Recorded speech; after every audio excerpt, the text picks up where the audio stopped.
Hi everyone, this is Tegan Riley with my nutrition discussion post. I chose the New Protein Research on Soundbites. It was a 49-minute podcast, and I chose it because, stuff is protein stuff is everywhere on social media. There's protein popcorn, protein bars, protein chips, stuff like that. So I just wanted to learn a little bit more about how that kind of came to be. The main point of the podcast was about, she's a food ethnographer, so she interviews and surveys people to figure out what demographics and how cultural shifts around food are changing, and how things like that are changing.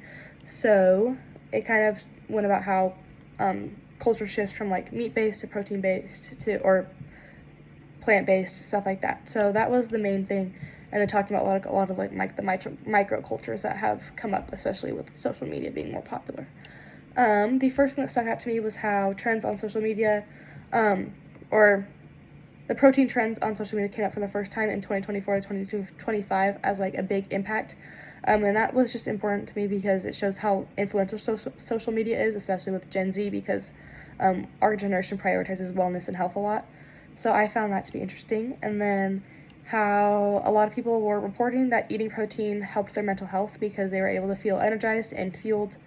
So it was just cool to me how a nutrient is able to provide that rather than some complex issue, how you can at least get a temporary boost in that.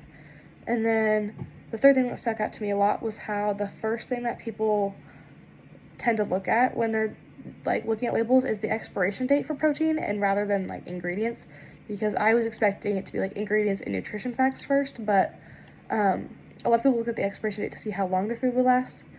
And I just kind of found it interesting because I definitely would not have expected that, and I think that it kind of shows how sustainability and reducing food waste is coming up a lot, because I think that kind of goes with the wellness culture going on, is that not only you're trying to eat better, but you're trying to prevent, you're trying to be more sustainable and prevent stuff like that. So I think that could be part of it, and then also high food costs, I would say, probably play a role in making sure that checking expiration date to see if things are going to last. So I just found this to be interesting. And then for how I can expect to use this information, I